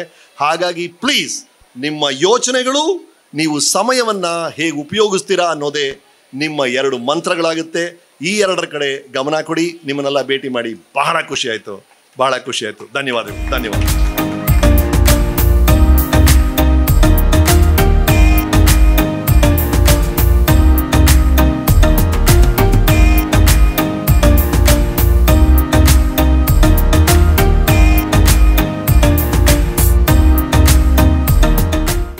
ಇವಾಗ ಭಾಳ ಮುಖ್ಯವಾಗಿ ಕಾರ್ಯಕ್ರಮ ಪುಸ್ತಕ ವಿತರಣೆ ಅಂತ ಹೇಳಿ, ಅಂದರೆ ವಿದ್ಯಾರ್ಥಿಗಳಿಗೆ ಪೋಷಕವಾಗಿ ಅವರು ಮಾಡುವಂಥ ಅಭ್ಯಾಸದಲ್ಲಿ ಬಹಳ ಮುಖ್ಯವಾಗಿ ಬೇಕಾದಂಥ ಪುಸ್ತಕಗಳನ್ನು ವಿತರಿಸುವ ಕಾರ್ಯಕ್ರಮ ಇಲ್ಲಿದೆ. ನಾನು ಭಾಳ ಸಂತೋಷದಿಂದ ಒಪ್ಪಿಕೊಂಡೆ. ಆದರೆ ನನಗೆ ನೆನಪಾಗಲಿಲ್ಲ, ಇವರು ಶಿವಪ್ರಸಾದ್ ಬಂದಾಗ ನಾನು ಮಂಗಳೂರಿಗೆ ಇನ್ನೊಂದು ಪ್ರೋಗ್ರಾಮಿಗೆ ಇದೇ ದಿವಸ ಇದೇ ಹೊತ್ತಿಗೆ ಹೇಳಿದೆ ಅಂತ ನೆನಪಾಗಲಿಲ್ಲ. ಹಾಗಾಗಿ 2 ಕಾರ್ಯಕ್ರಮ ಆದ್ದರಿಂದ ಅಲ್ಲಿ ಹೋಗಿ ಇಲ್ಲಿ ಬರಬೇಕಾಯಿತು, ಭಾಳ ವಿಳಂಬ ಆಯಿತು. ಅದಕ್ಕಾಗಿ ನಾನು ತುಂಬ ವಿಷಾದಿಸ್ತೇನೆ. ಇವತ್ತು ಈ ಸಂದರ್ಭದಲ್ಲಿ ವಿದ್ಯೆ ಅನ್ನುವಂಥದ್ದು ಬಹಳ ಮುಖ್ಯವಾದ, ಶಿಕ್ಷಣಕ್ಕೆ ಮುಖ್ಯ ಪರ್ಯಾಯವಾದಂಥ ಇನ್ನೊಂದು ವಿಷಯಗಳಿಲ್ಲ. ನಾನು ನಮ್ಮ ಕಾರ್ನಲ್ಲಿರುವ ನಮ್ಮ ಇತರರಿಗೆ ಹೇಳ್ತಿದ್ದೆ, ಒಂದು 60 ವರ್ಷಕ್ಕೆ ಹಿಂದೆ ಎಲ್ಲರೂ ಕೂಡ ಸೋಮಾರಿಗಳಾಗಿದ್ದರು. ಯಾಕೆಂದರೆ ಕೆಲಸವೇ ಇಲ್ಲ. ಏನು ಮಾಡೋದು? ಗದ್ದೆಯಲ್ಲಿ ಕೆಲಸ ಇದ್ದರೆ ಒಮ್ಮೆ ಉಳುವುದು, ಬಿತ್ತುವುದು ಮಾಡಿಬಿಟ್ರೆ ಮತ್ತೆ ಕೊಯ್ಲಿಕ್ಕೆ ಹೋಗೋದು. ಹಾಗಾಗಿ ಮಧ್ಯೆ ಇಲ್ಲ. ವರ್ಷಕ್ಕೆ ಒಂದು ಬಾರಿ ಫಸಲು ಕೊಡುವಂಥ ಅಡಿಕೆ ಅಥವಾ ಫಸಲು ಕೊಡತಕ್ಕಂಥ ತೆಂಗಿನಕಾಯಿ ಇದ್ದರೆ ಅದಕ್ಕೆ ವಿಶೇಷವಾಗಿ ನಾವು ಉಪಚಾರ ಮಾಡಬೇಕಾದಿಲ್ಲ. ಹಾಗಾಗಿ ಅನೇಕ ಕೃಷಿಕರು ಹಿಂದೆ ಬಿದ್ದಿದ್ದರು. ನಮ್ಮ ಡಾಕ್ಟರ್ ಮಂಜುನಾಥರು ಯೋಜನಾಧಿಕಾರಿಗಳಿದ್ದರು ಹೇಳ್ತಿದ್ದರು, ಈ ಜೋಳ ಬೆಳೆಯೋರಿಗೆ ಮತ್ತು ಕಬ್ಬು ಬೆಳೆಯೋರಿಗೆ ಕುಡಿತ ಮತ್ತು ದುಷ್ಟ ಅಭ್ಯಾಸಗಳು ಜಾಸ್ತಿ ಇರುತ್ತೆ. ಯಾಕೆ ಅಂದರೆ ಜೋಳಕ್ಕೆ 6 ತಿಂಗಳು ಬೇಕು ಬೆಳೆ ಬರಬೇಕಾದ್ರೆ. ನಟ್ಟು ಬೀಜ ಹಾಕಿಬಿಟ್ರೆ ಮತ್ತೆ ಏನಿಲ್ಲ, ನೋಡ್ತಾ ಕೂತ್ಕೊಳ್ಳೋದು. ನೀರು ಮಳೆ ನೀರು ಅವರಿಗೆ ನಮ್ಮ ಇಲ್ಲಿ ಹಾಗೆ ನೀರು ಬಿಡುವಂಥ ಪ್ರಶ್ನೆ ಇಲ್ಲ. ಅದೇ ರೀತಿ ಕಬ್ಬು 11 ತಿಂಗಳ ಕಾಲ, 11 ತಿಂಗಳು ಅಂದರೆ ಸುಮಾರು 8 ತಿಂಗಳ ಕಾಲ ಕೆಲಸ ಇಲ್ಲ. ಸುಮಾರಿಯಾಗಿ ಮನೇಲಿ ಕೂತ್ಕೊಳ್ಳುವಾಗ ಏನು ಮಾಡೋದು? ಚಪಲ, ಸ್ನೇಹಿತರಿಂದ ಅಥವಾ ಇನ್ನೊಬ್ಬರಿಂದ ಮದ್ಯಪಾನ ಅಥವಾ ಇತರ ಅಭ್ಯಾಸಗಳು ಅವರು ಅಂಟಿಕೊಳ್ತವೆ ಅಂತೇಳಿ. ಹಾಗಾಗಿ ಈ ಎಲ್ಲ ಕಾರ್ಯಕ್ರಮಗಳಿಗೂ ಬಹಳ ಮುಖ್ಯವಾಗಿ ಪ್ರೇರಣೆ ಕೊಡ್ತಕ್ಕಂಥದ್ದು ಇಂದಿನ ದಿವಸಗಳು. ಈ ದಿವಸದಲ್ಲಿ ಎಲ್ಲರಿಗೂ ಕೆಲಸ ಇದೆ, ಯಾರಿಗೂ ಕೂಡ ಕೆಲಸ ಇಲ್ಲ ಅಂತ ಹೇಳಿಲ್ಲ. ಎಲ್ಲ ಕೃಷಿಯಲ್ಲೂ ಕೆಲಸ ಇದೆ. ಕೃಷಿಯಲ್ಲಿ ಮಿಶ್ರ ಬೆಳೆ ಅಂತ ನಾವು ಹೇಳಿದೆವು. ಬರೀ ಭತ್ತ ಅಥವಾ ಬರೀ ಅಡಿಕೆಯನ್ನೇ ಮಾಡ್ತಾ ಕೂತ್ಕೊಳ್ಬಿಟ್ಟು ಅದ್ರ ಜೊತೆಗೆ ಕೊಕ್ಕೋ ಹಾಕಿ ಅದ್ರ ಜೊತೆಗೆ ಕಾಳು ಮೆಣಸು ಹಾಕಿ ಇನ್ನೊಂದು ಹಾಕಿ ಅಂತೇಳಿ ಅದೆಲ್ಲ ಹಾಕಿದಾಗ ಅದ್ಭುತವಾದಂಥ ಪ್ರಗತಿ ಬಂತು ಮತ್ತು ಅದರಿಂದ ಆದಾಯ ಬಂತು. ನಾನು ಹೇಳ್ತಿದ್ದೆ, ನಾನು ಎಲ್ಲೋ ಹೋಗಿದ್ದೆ, ಅವನು ಹೇಳ್ತಿದ್ದ ಇದು ಬೇವಿನ ಗಿಡ, ಬೇವಿನ ಗಿಡ, ಬೇವು ಮಾರಿ ಕೂಡ ನನಗೆ ತಿಂಗಳಿಗೆ ಒಂದು 30-50 300 ರೂಪಾಯಿ 400 ರೂಪಾಯಿ ಸಿಗುತ್ತೆ ಅಂತ. ಯಾವ ವಸ್ತು ಹೋದರೂ ಅದಕ್ಕೆ ಬೆಲೆ ಇದೆ, ಡಿಮಾಂಡ್ ಅಂತ ಇದೆ. ಯಾವ ವಸ್ತುವನ್ನು ಮಾರುಕಟ್ಟೆಗೆ ತಗೊಂಡು ಹೋದರೂ ತಗೊಳ್ಳೋರು ಇರ್ತಾರೆ. ಹಾಗಾಗಿ ಅಂತಹ ಕೃಷಿಗೆ ಇವತ್ತು ಎಲ್ಲರೂ ಹೋಗಿಕೊಂಡು ಬಹಳಷ್ಟು ಒಳ್ಳೆ ಕೆಲಸ ಮಾಡ್ತಾಯಿದ್ದೀರಿ.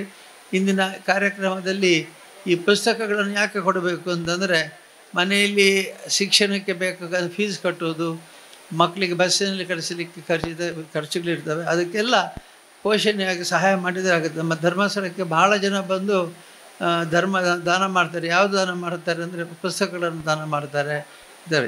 ಈ ವರ್ಷ ನಾವು ನಮ್ಮ ಗ್ರಾಮೀಣಾಭಿವೃದ್ಧಿ ಯೋಜನೆಯಿಂದ ಒಂದು ವರ್ಷಕ್ಕೆ 40,000 ವಿದ್ಯಾರ್ಥಿಗಳಿಗೆ ನಾವು ಈ ವರ್ಷ ಸ್ಕಾಲರ್ಶಿಪ್ ಕೊಡ್ತೇವೆ. 25 ಕೋಟಿ ರೂಪಾಯಿ ಈ ವರ್ಷ ನಮ್ಮ ಬಜೆಟು.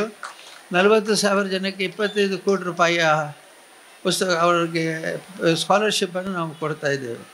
ಹಾಗಾಗಿ ಎಷ್ಟೋ ಶಾಲೆಗಳಲ್ಲಿ ಅಧ್ಯಾಪಕರಿರೋದಿಲ್ಲ. ಆ ಅಧ್ಯಾಪಕರಿಲ್ಲದ ಶಾಲೆಗೆ 1,000 ಮಂದಿ ಅಧ್ಯಾಪಕರಿಗೆ 8,000 ರೂಪಾಯಿ ಹಾಗೆ ತಿಂಗಳಿಗೆ ಕೊಟ್ಟು ಶಾಲೆಗೆ ಅಧ್ಯಾಪಕ ಕೊರತೆ ಇರಲಿ ಅಧ್ಯಾಪಕರನ್ನ ಕೊಡ್ತಾ ಇದ್ದೇವೆ. ಇದು ಯಾಕೆ ಇಲ್ಲಿ ಹೇಳ್ತಿದ್ದೇನೆ ಅಂತಂದರೆ, ಶಿಕ್ಷಣಕ್ಕೆ ಅವಕಾಶ ಇಲ್ಲದಿದೆ ಮೇಲಿನ ತರಗತಿಗೆ ಹೋಗುವುದಿಲ್ಲ. ಯಾರಾದರೂ 1ನೇ ತರಗತಿಯಿಂದಲೇ 10ನೇ ತರಗತಿಗೆ ಹೋಗಬೇಕಾದ್ರೆ 10ನೇ ತರಗತಿಗೆ ಹೋಗಿ ಸೇರಿಸಲಿಕ್ಕೆ ಆಗೋದಿಲ್ಲ. ಹಾಗಾಗಿ ಇಂತಹ ಶಿಕ್ಷಣದ ಮಹತ್ವವನ್ನು ತಿಳಿದಂಥ ಅರಸರು ಮತ್ತು ಶಿವಪ್ರಸಾದರು ಬಹಳ ಒಳ್ಳೆಯ ವ್ಯವಸ್ಥೆಯಿಂದ ಇವತ್ತು ಈ ಗ್ರಾಮೀಣ ಪ್ರದೇಶ ಪುಸ್ತಕ ವಿತರಣೆ ಕಾರ್ಯಕ್ರಮ ಇಟ್ಟುಕೊಂಡಿದ್ದಾರೆ. ನೀವೆಲ್ಲ ಅದನ್ನು ಓದಿ ಅದರಿಂದ ಹೆಚ್ಚಿನ ಪ್ರಯೋಜನವನ್ನು ಪಡಿಬೇಕು ಅಂತ ಹೇಳ್ತಾ, ಇವತ್ತು ವಿಶೇಷವಾಗಿ 20ನೇ ವರ್ಷದ ಪುಸ್ತಕ ವಿತರಣೆ, 20 ವರ್ಷದಿಂದಲೂ ಕೂಡ ಇಲ್ಲಿ ಪುಸ್ತಕ ವಿತರಣೆಯನ್ನು ಬರ್ತಾ ಇದ್ದಾರೆ. ಅರಸುಗಳು ಮತ್ತು ನಮ್ಮ ಶಿವಪ್ರಸಾದರು ಸೇರಿ ಅನೇಕ ಉತ್ತಮ ಕಾರ್ಯಗಳನ್ನು ಮಾಡ್ತಾರೆ. ಇಲ್ಲಿ ಇದು ಮೊನ್ನೆ ತಾನೇ ಮಸ್ತಕಾಭಿಷೇಕ ಆಯಿತು. ಅದು ಇಂತಹ ಅನೇಕ ಸಂದರ್ಭಗಳಲ್ಲಿ ಕಾರ್ಯಕ್ರಮಗಳಲ್ಲಿ ಅವರು ಮುಂದೆ ನಿಂತು ಮಾಡಿ ಜನರಿಗೆ ಬಹಳ ದೊಡ್ಡ ಸಹಾಯವನ್ನು ಮಾಡ್ತಾ ಇದ್ದಾರೆ. ಬಹಳ ಒಳ್ಳೆಯ ಕಾರ್ಯಕ್ರಮ ಇದು. ಪುರಸ್ಕಾರ ಈಗ ಸನ್ಮಾನ ನಡೆಯುತ್ತಿಲ್ಲ. ಎಷ್ಟು ಜನಕ್ಕೆ ಸನ್ಮಾನ ಆಯಿತು? ನಿವೃತ್ತ ಯೋಧರಿಗೆ ಮತ್ತು ವಿಶೇಷವಾಗಿ ಕಾರ್ಯಕ್ರಮಗಳು ಮಾಡಿದಂಥ ವಿಶೇಷ ತರಗತಿಗೆ ಮತ್ತು ಈ ಸಚಿವ ಮನೀಶ್ ಅವರಿಗೆ ಎಲ್ಲ ಸನ್ಮಾನ ಮಾಡಿದ್ದು ಬಹಳ ಒಳ್ಳೆಯದು. ಇಂಥ ಪ್ರೇರಣೆಗಳು ನಮ್ಮ ಹಳ್ಳಿಯಲ್ಲಿ ಇರಲಿಲ್ಲ ಮೊದಲು. ನಾ ಎಷ್ಟೋ ಕಡೆ ಮನೆಗೆ ಹೋದಾಗ ಸರಪಳಿಯಲ್ಲಿ ಕಟ್ಟಿ ಹಾಕಿದ್ದಿದ್ದೆ ಒಂದು ಮಗುವನ್ನು, ಸರಪಳಿಯಲ್ಲಿ. ಯಾಕಂದರೆ ಏನೋ ನಿಷ್ಪ್ರಯೋಜಕರು ಇವರಿಂದ ಏನು ಉಪಯೋಗ ಇಲ್ಲ, ಸುಮ್ಮನೆ ಹಸು ಅಂತ ಗಲಾಟೆ ಮಾಡ್ತಾನೆ, ಅದು ಬೇಕು ಇದು ಬೇಕು ಅಂತ ಕೇಳಿದಂತೆ ಅವನಿಗೆ ಚೈನ್ ಹಾಕಿ ಮಂಚದ ಕಾಲಿಗೆ ಕಟ್ಟಿ ಬಿಡ್ತಾರೆ. ಅವನು ಬದುಕೋದು ಇಲ್ಲ, ಸಾಯುವುದಿಲ್ಲ, ಆ ರೀತಿ ಅವನ ಜೀವನ ಇರ್ತದೆ. ಇಂತಹದ್ದೆಲ್ಲ ನಾವು ನೋಡಿದ್ದೇವೆ. ಆದರೆ ಇವತ್ತು ಅಂಥದ್ದು ಅವಶ್ಯಕತೆಗಳಿಲ್ಲ. ಎಲ್ಲದಕ್ಕೂ ಸಮಾಜ ಸೇವೆ ಮಾಡುವಂಥ ಆಸಕ್ತರಿದ್ದಾರೆ, ಯೋಜನೆಗಳಿದ್ದಾವೆ, ಪ್ರಚಾರ ಇದೆ, ಸರ್ಕಾರ ನಾನಾ ಕಾರ್ಯಕ್ರಮಗಳನ್ನು ಮಾಡುತ್ತೆ. ನಮ್ಮ ಜನರಿಗೂ ಕೂಡ ಮನಸ್ಸಲ್ಲಿ ಈಗ ಇಂಥದ್ದಿದ್ದರೆ ಸಹಾಯ ಮಾಡಬೇಕು ಅಂತ ಅನ್ನಿಸ್ತದೆ. ಹಾಗೆ ನಾವು ಇವತ್ತು ಎಲ್ಲ ಕಾರ್ಯಕ್ರಮಗಳನ್ನು ಕೂಡ ಮಾಡುವಾಗ ಅದರ ಹಿಂದೆ ಉದ್ದೇಶ ಒಂದೇ, ಮಾನವೀಯತೆ. ಮಾನವೀಯತೆಗಿಂತ ವಿಶೇಷವಾದಂಥ ಕೆಲಸ ಯಾವುದೇ ಇಲ್ಲ. ನಾವು ಯಾರಿಗಾದರೂ ಉಪಕಾರ ಮಾಡುವಾಗ ಪ್ರತ್ಯುಪಕಾರವನ್ನು ನಿರೀಕ್ಷೆ ಮಾಡಬೇಕು. ಅವ್ರೇನು ನಮಗೆ ಮಾಡಬೇಕು ಅಂದರೆ ನಾವು ನಿರೀಕ್ಷೆ ಮಾಡಬಾರ್ದು. ಏನು ಕೊಡಬೇಕಾದ ದೇವರು ನಮಗೆ ಕೊಡ್ತಾನೆ ಅಂಥೇಳಿ ಇದನ್ನು ಮಾಡಬೇಕು. ಹಾಗೆ ಮಾಡಿದಾಗ ಭಾಳ ಒಳ್ಳೆಯ ದಾನ ಆಗುತ್ತೆ ಅದು ಅಂಥೇಳಿ ಇವತ್ತು ಇಂತಹ ಒಳ್ಳೆಯ ಕಾರ್ಯಕ್ರಮದಲ್ಲಿ ಭಾಗವಹಿಸಿ ನಾನು ತುಂಬ ಸಂತೋಷಪಟ್ಟಿದ್ದೇನೆ ಅಂತ ಹೇಳ್ತಾ, ಶ್ರೀ ಅರವಿಂದ್ರವರ ಬಗ್ಗೆ ಈಗಾಗಲೇ ಹೇಳಿದರು. ಅವರು ನನ್ನನ್ನು ಪರಿಚಯ ಮಾಡಿದ ಮೇಲೆ ಈಗ ಭಾಳ ಜನ ಧರ್ಮಸ್ಥಳಕ್ಕೆ ಬಂದು ಬಂದು ಹೇಳ್ತಾರೆ, ಯಾಕೆ ಬಂದರೆ ನಿಮ್ಮನ್ನು ನೋಡಿ ಹೋಗೋದು ಅಂತ. ಅದು ಇದೇನೇ ಹೊಸ್ತು ಇದು ಅಂತ. ಏನಿಲ್ಲ ಸರ್, ನಮ್ಮ ಅರವಿಂದ್ರವರ ಕಾರ್ಯಕ್ರಮದೆಲ್ಲ ನಾವು ನೋಡಿದೆ, ಹೀಗೆ ನಿಮ್ಮನ್ನು ಜೀವಂತ ನೋಡಬೇಕು ಅಂತ ಬಂದದ್ದು. ಹಾಗೆ ಎಷ್ಟೋ ಕಾರ್ಯಕ್ರಮಗಳನ್ನು ನಡೆಸಿ ಅವರ ಪರಿಚಯವನ್ನು ಮಾಡುವ ರೀತಿ, ಪರಿಚಯ ಮಾಡಿದಂಥ ಕ್ರಮ ಇದೆಲ್ಲ ಬಹಳ ಒಳ್ಳೆಯ ರೀತಿಯಿಂದ ಮಾಡಿ ನಮಗೆಲ್ಲ ಒಳ್ಳೆಯ ಪ್ರಚಾರವನ್ನು ಕೊಟ್ಟಿದ್ದಾರೆ. ಅದಕ್ಕಾಗಿ ನಾನು ತುಂಬ ಅವ್ರನ್ನ ಅಭಿನಂದಿಸಿ, ಈಗ ನಮ್ಮ ಸಿರಿಗೆ ಅವರು ಬ್ರ್ಯಾಂಡ್ ಅಂಬಾಸಿಡರ್, ಅಂದರೆ ಹಳ್ಳಿಯ ಹೆಂಗಸರು ಮಾಡಿದಂಥ ವಸ್ತುಗಳು, ಅಗರಬತ್ತಿ ಮತ್ತು ಉಪ್ಪಿನಕಾಯಿ ಮತ್ತು ಡ್ರೆಸ್ಸುಗಳು ಇವನ್ನೆಲ್ಲ ಮಾರಾಟ ಮಾಡಲಿಕ್ಕೆ ಪ್ರಚಾರಕ್ಕೆ ಅವರು ಅದನ್ನು ಅವರು ತುಂಬ ಸೇವೆಯನ್ನು ಮಾಡಿದ್ದಾರೆ. ಹೇಳಿದಾಗೆಲ್ಲ ಅನುಕೂಲ ಮಾಡಿಕೊಂಡು ಈ ಕಾರ್ಯಕ್ರಮ ಬಂದಿದ್ದಾರೆ. ಅವರನ್ನು ಮತ್ತೊಮ್ಮೆ ಈ ಸಂದರ್ಭದಲ್ಲಿ ಅಭಿನಂದಿಸಿ, ಮತ್ತೊಮ್ಮೆ ಶ್ರೀ ಅರಸುಗಳಿಗೆ ಮತ್ತು ಶಿವಪ್ರಸಾದ್ ಅಜಿಲರಿಗೆ ನೀವು ಒಳ್ಳೆ ಕೆಲಸ ಮಾಡ್ತಾ ಇದ್ದೀರಿ. ಇಂತಹ ಕೆಲಸದಿಂದ ಇತರರು ಕೂಡ ಪ್ರೇರಿತರಾಗಿ ಅವರು ಕೂಡ ದಾನ ಮಾಡಲಿ, ಅವರು ಕೂಡ ಅನೇಕ ರೀತಿಯ ಸೇವೆಗಳ ಮಾಡಿ ಅಂತ ಆಶಿಸುತ್ತಾ, ಎಲ್ಲರಿಗೂ ಮಂಜುನಾಥ ಸ್ವಾಮಿ ಸೋಮನಾಥೇಶ್ವರಿ ಆಶೀರ್ವಾದ ಇರಲಿ ಅಂತ ಪ್ರಾರ್ಥಿಸುತ್ತಾ. ನಮ್ಮ ಹಿಂದೂ ಸಂಪ್ರದಾಯದ ಪ್ರಕಾರ ಒಂದು ಸ್ವಸ್ತಿಕದ ಒಂದು ಚಿಹ್ನೆ ಇದೆ ಅಂತೆ. ಆ ಸ್ವಸ್ತಿಕದ ಚಿಹ್ನೆ ಏನು ತೋರಿಸ್ತದೆ ಅಂತ ಹೇಳಿದರೆ, ಅದರ ಒಂದು ಸ್ಟ್ರೈಟ್ ಲೈನ್ ಇದೆ, ಒಂದು ಅಡ್ಡ ಲೈನ್ ಇರ್ತದೆ, ಒಂದು ಮೇಲೆ ಒಂದು ಕೆಳಗೆ, ಇನ್ನೆರಡು ಪಾರ್ಶ್ವಕ್ಕೆ 2 ಲೈನ್ ಹೋಗ್ತದಂತೆ. ಈ ಒಂದು ಲೈನ್ ಏನು ತೋರಿಸ್ತದೆ ಅಂತ ಹೇಳಿದರೆ, ನಾವು ನಮ್ಮ ಜೀವನದಲ್ಲಿ ಏನು ಉತ್ಪತ್ತಿ ಮಾಡ್ತೇವೆ ಅದರ ಒಂದು ಭಾಗ ದೇವರಿಗೆ ಕೊಡಬೇಕು ಮೇಲೆ ತೋರಿಸಿದ್ದು, ಒಂದು ಭಾಗ ತನಿಗೋಸ್ಕರ ಉಪಯೋಗ ಮಾಡಬೇಕು ಅಂತ ಕೆಳಗೆ ತೋರಿಸಿದ್ದು, ಇನ್ನೆರಡು ಕೈಗಳೇನು ತೋರಿಸ್ತದೆ ಅಂತೇಳಿ ನಾವು ಸಾಮಾಜಿಕವಾಗಿ ಉಳಿದ 2 ಭಾಗವನ್ನು ಸಾಮಾಜಿಕವಾಗಿ ಕೆಲಸ ಮಾಡಬೇಕು ಅಂತ ಹೇಳುವಂಥ ಒಂದು ಚಿಹ್ನೆ ನಮಗೆ ಸ್ವಸ್ತಿಕ ಚಿಹ್ನೆ ನಮಗೆ ತೋರಿಸ್ತದೆ ಅಂತೆ. ಆ ಸ್ವಸ್ತಿಕ ಚಿಹ್ನೆ ಒಂದು ಮನಸ್ಸಲ್ಲಿ ಇಟ್ಕೊಂಡೇ ನನ್ನ ಸಹೋದರ ಮಾನ್ಯ ಶಿವಪ್ರಸಾದ್ ಅಜಿಲರು ಈ ಒಂದು 20 ವರ್ಷದಿಂದ ಈ ಒಂದು ಕಾರ್ಯಕ್ರಮವನ್ನು ನಡೆಸ್ತಾ ಇದ್ದಾರೆ. ಪೂಜ್ಯ ವೀರೇಂದ್ರ ಹೆಗ್ಡೆಯವರು ಒಂದು ಮಾತು ಹೇಳಿದೆ, ಏನು ಅಂತ ಹೇಳಿದರೆ, ನಾನು ಬರುವಾಗ ಸ್ವಲ್ಪ ತಡ ಆಯಿತು, ನಿಮ್ಮನ್ನು ಕಾಯಿಸಿದ್ದೇನೆ ಅಂತ. ನಿಜವಾಗ್ಲೂ ನಾವು 20 ವರ್ಷದಿಂದ ತಮ್ಮನ್ನು ಕಾಯ್ತಾ ಇದ್ದೇವೆ. ತಾವು ಒಂದು ಸಲ ಈ ಕಾರ್ಯಕ್ರಮದಲ್ಲಿ ಬರಬೇಕು, ಈ ಒಂದು ಕಾರ್ಯಕ್ರಮ ನಡೆಸ್ಕೊಡ್ಬೇಕು ಅಂತ ಹೇಳುವಂಥ ಮನಸ್ಸು ನಮಗೆ 20 ವರ್ಷದ ಇತ್ತು. ಆದ್ದರಿಂದ ನಮಗೇನು ನೀವು ಬಂದದ್ದು ತಡ ಅಂತ ಇವತ್ತು ಅನ್ನಿಸ್ಲಿಲ್ಲ. ಇವತ್ತು ಆ 20ನೇ ವರ್ಷಕ್ಕೆ ನಮ್ಮ ಈ ಒಂದು ಕಾರ್ಯಕ್ರಮ ಮತ್ತು ನಮ್ಮ ಸಿರಿಯ ಒಂದು ಕಾರ್ಯಕ್ರಮ ಭಾರಿ ಒಳ್ಳೆಯ ರೀತಿಯಲ್ಲಿ ಈ ದ್ವಿವಂಶತಿ ಕಾರ್ಯಕ್ರಮ ಆಯಿತು ಅಂತ ಹೇಳುವಂಥ ವಿಚಾರ ಹೇಳಲಿಕ್ಕೆ ನನಗೆ ತುಂಬ ಸಂತೋಷ ಆಗ್ತದೆ. ಮೊನ್ನೆ ರಮೇಶ್ ಅವರು ಈ ವರ್ಷ ನಮ್ಮ ಕಾರ್ಯಕ್ರಮಕ್ಕೆ ಬರಬೇಕು ಅಂತ ಕೇಳ್ಕೊಂಡೆ. ನಾನು ಅವರಿಗೆ ಬಂದ ತಕ್ಷಣ ನಾನೇ ರಾಮ ಬಾಮ ಶ್ಯಾಮ ನಾನು ಭಾಳ ಇಷ್ಟಪಟ್ಟಂಥ ಸಿನಿಮಾ ಅಂತ ಅವರಿಗೆ ಬಂದ ತಕ್ಷಣ ನಾನು ಹೇಳಿದೆ. ಅವರು ನನ್ನನ್ನು ಹೋಗ್ಲಿಕ್ಕೆ ಸ್ಟಾರ್ಟ್ ಮಾಡಿದರು, ಆದರೆ ನಾನು ಅವರನ್ನು ಹೋಗ್ಲಿಕ್ಕೆ ಸ್ಟಾರ್ಟ್ ಮಾಡಿದೆ. ಅದು ನಡೀತಾ ಹೋಯ್ತು ಸ್ವಲ್ಪ ಹೊತ್ತು. ಆದರೆ ಮನೆಗೆ ಬಂದ ಮೇಲೆ ಭಾಳ ಸಂತೋಷದಿಂದ ನಮ್ಮೊಂದಿಗೆ ಬೆರೆತಿದ್ದರೆ, ನೀವು ನನಗೆ ಕೇಳಿದ್ರು, ನೀವು ಹೋಗುವಾಗ ಬರುವಾಗ ನಿಮಗೆ ಪೊಲಿಟಿಕ್ಸಲ್ಲಿ ಇಂಟರ್ಫಿಯರ್ ಆಗೋದಿಲ್ವ ಅಂತ. ಆಗ ನಾನು ಹೇಳಿದೆ, ನಾನು ಪೊಲಿಟಿಕ್ಸಲ್ಲಿ ನಾವು ಯಾವುದೇ ಇಲ್ಲ ಅಂತ. ನಾನು ಅವರನ್ನು ಸಹ ಕೇಳಿದೆ, ನೀವು ಸಹ ಪೊಲಿಟಿಕ್ಸ್ಗೆ ಇಂಟರ್ಫಿಯರ್ ಆಗೋದಿಲ್ವ ಅಂತ. ಅವ್ರು ಪೊಲಿಟಿಕ್ಸ್ ಸಹ ಇನ್ನೂ ಇಂಟರ್ಫಿಯರ್ ಆಗೋದಿಲ್ಲ, ನಾವು ಸಾಮಾಜಿಕ ಕಾರ್ಯಕ್ರಮ ಮಾತ್ರ ಮಾಡೋದು ಅಂತ ಹೇಳಿದ ವಿಚಾರ ನಮಗೆಲ್ಲ ತುಂಬ ಸಂತೋಷ. ಇವತ್ತು ಅಂತಹ ಗಣ್ಯ ವ್ಯಕ್ತಿಗಳು ನಮ್ಮ ಜೊತೆ ಇದ್ದಾರೆ. ಪೂಜ್ಯ ವೀರೇಂದ್ರ ಹೆಗ್ಡೆ ಅವರು ಮತ್ತು ಅವ್ರು ಬಂದು ಈ ಒಂದು ಪುಸ್ತಕದ ವಿತರಣಾ ಕಾರ್ಯಕ್ರಮ ಸೇರಿಸಿ ನಮಗೆ ತುಂಬ ಸಂತೋಷ. ನಾವು ಈ ಒಂದು ಪುಸ್ತಕ ಪಡ್ಕೊಂಡವರು ಇರ್ಬೋದು ಮತ್ತು ಈ ಒಂದು ಕಾರ್ಯಕ್ರಮದಲ್ಲಿ ನಮ್ಮಿಂದ ಸನ್ಮಾನ ಪಡ್ಕೊಂಡ ವಿದ್ಯಾರ್ಥಿಗಳು ಈ ಎಲ್ಲ ಕಾರ್ಯಕ್ರಮದಲ್ಲಿ ಸಹ ತಾವು ಇನ್ನು ಮುಂಚಿನ ನಿಂತು ಈ ವಿದ್ಯಾರ್ಥಿಗಳಿಗೆ ಪೂಜ್ಯ ವೀರೇಂದ್ರ ಹೆಗ್ಡೆ ಅವರು ಸನ್ಮಾನ ಮಾಡಿದ್ದು ಇನ್ನು ಮುಂದಿನ ದಿವಸದಲ್ಲಿ ಅವರಿಗೆ ಅದೊಂದು ಪ್ರೇರಣಾ ಶಕ್ತಿಯಾಗಿ ಇನ್ನೂ ಉತ್ತರೋತ್ತರ ಅಭಿವೃದ್ಧಿ ಅಂತ ಹೊಂದುವಂಥ ಹುಡುಗರಾಗಲಿ ಅಂತ ನಾನು ಅವರನ್ನು ಹುರಿದುಂಬಿಸ್ತೇನೆ. ಅದರ ಜೊತೆಗೆ ಇವತ್ತು ಮೋನಿಸ್ ನಮ್ಮ ಜೊತೆ ಇದ್ದಾರೆ, ಭಾಳ ನಮಗೆ ಸಂತೋಷ. ನಾನು ಹಿಂದೆ ಬೇರೆ ಒಂದು ಕಾರ್ಯಕ್ರಮದಲ್ಲಿ ಸಹ ಮೂಡುಬಿದ್ರಲ್ಲಿ ಅವ್ರ ಜೊತೆಗಿದ್ದೆ. ಭಾಳ ಅತ್ಯುತ್ತಮವಾಗಿ ತಮ್ಮ ಕಾಲಿನಿಂದಲೇ ಅವರು ಬರೀತಾರೆ ಅಂತ ಹೇಳುವಂಥ ವಿಚಾರ ತಮಗೆಲ್ಲರಿಗೂ ಗೊತ್ತಿರಲಿಕ್ಕಿಲ್ಲ.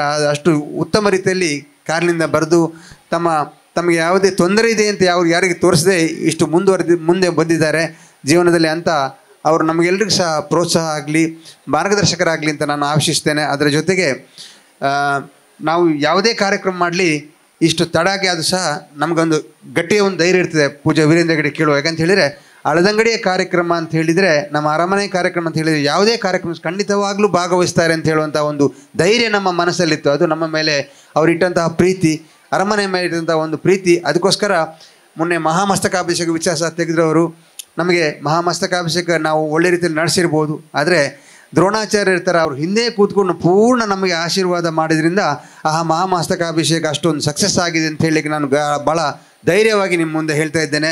ಪೂಜ್ಯ ವೀರೇಂದ್ರ ಹೆಗ್ಡೆ ಅವರ ಈ ರೀತಿಯ ಪ್ರೀತಿ ನಮ್ಮ ಹಳದಂಗಡಿಗೆ, ಅರಮನೆಗೆ ಮಾತ್ರ ಅಲ್ಲ, ಅದು ಇಡೀ ನಮ್ಮ ಆಜಿಲ ಸೀಮೆಗೆ ಉಂಟು ಅಂತ ಹೇಳಲಿಕ್ಕೆ ನನಗೆ ತುಂಬ ಸಂತೋಷ ಆಗ್ತದೆ. ಅವರಿಗೂ ಮಾನ್ಯ ರಮೇಶ್ ಅವರಿಗೂ ಬಂದಂಥ ಎಲ್ಲ ಅತಿಥಿಗಳಿಗೆ ಸಹ ನಾನು ನಮ್ಮ ಅರಮನೆ ವತಿಯಿಂದ ಹಾಗೂ ನನ್ನ ತಮ್ಮನ ಈ ಒಂದು ಸತ್ಯದೇವತಾ ದೇವಸ್ಥಾನದ ವತಿಯಿಂದ ನಾನು ಅವರ ಅಭಿನಂದನೆ ಸಲ್ಲಿಸ್ತೇನೆ. ನನ್ನ ತಮ್ಮನಿಗೆ ಅವರು ಎಲ್ಲ ಕಾರ್ಯಕ್ರಮ ಸಹ ಭಾಳ ಒಂದು ಉತ್ಸುಕತೆಯಿಂದ ಈ ಒಂದು ಎಲ್ಲ ಕಾರ್ಯಕ್ರಮ ಜವಾಬ್ದಾರಿಯನ್ನು ನಡೆಸ್ಕೊಳ್ತಾ ಇದ್ದೇನೆ. ಅವನಿಗೆ ಇನ್ನು ಮುಂದೆ ಸಹ ದೇವರು ಇದಕ್ಕಿಂತ ಹೆಚ್ಚು ಶಕ್ತಿಯನ್ನು ಕೊಡಲಿ, ಈ ರೀತಿಯ ಸಮಾಜ ಸೇವೆ ಮಾಡೋದು ಶಕ್ತಿಯನ್ನು ಅವನಿಗೆ ಭಗವಂತ ಕೊಡಲಿ ನಾನು ದೇವರಲ್ಲಿ ಪ್ರಾರ್ಥಿಸುತ್ತಾ ತಮ್ಮೆಲ್ಲರಿಗೂ ಸಹ ಅಭಿನಂದಿಸ್ತಾ ನನ್ನ 2 ಮಾತನ್ನು ಮುಕ್ತಾಯಿಸ್ತೇನೆ.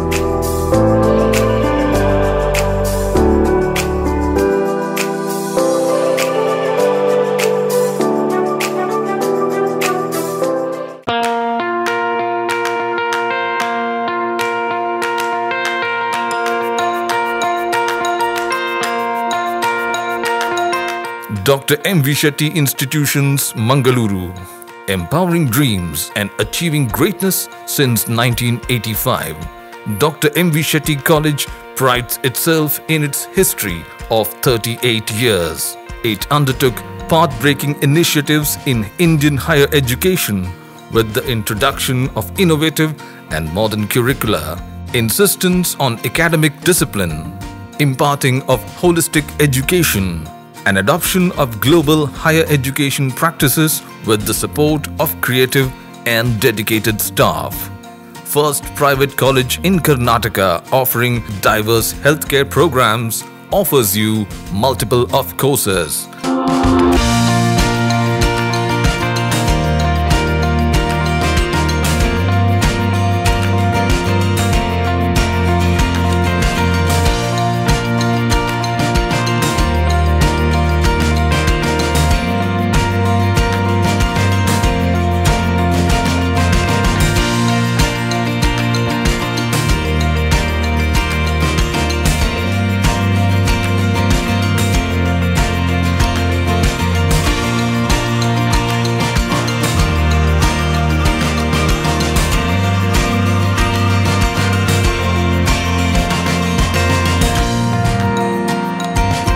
Dr. M.V. Shetty Institutions is a nurturing ground for an individual's holistic development to make effective contribution to the society in a dynamic environment.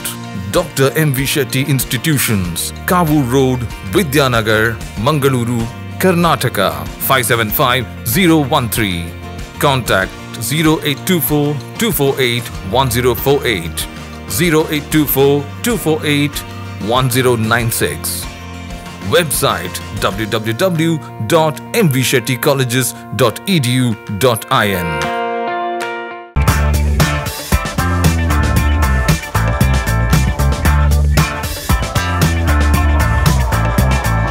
Chetana's beauty lounge, ನಿಮ್ಮೊಳಗಿನ ಸೌಂದರ್ಯದ ಅನಾವರಣದ ತಾಣ.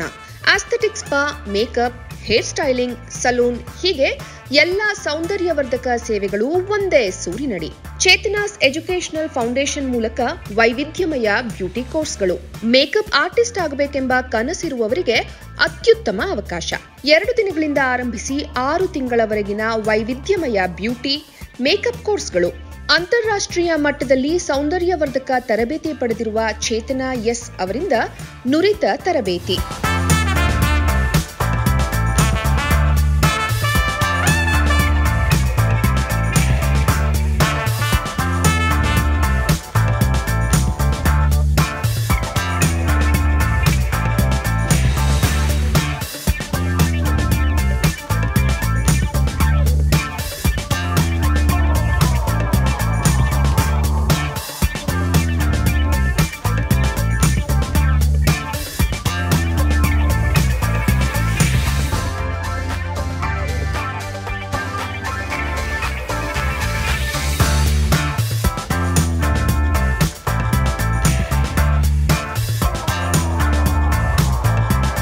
ಈ ಅದ್ಭುತ ಅವಕಾಶವನ್ನ ಸದುಪಯೋಗಪಡಿಸಿಕೊಳ್ಳಿ.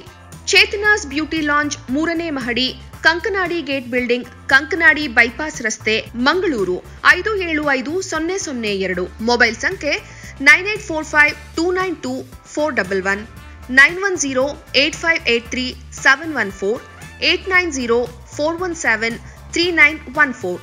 Email chetanabeautystudio@gmail.com. Web www.cblaunch.com.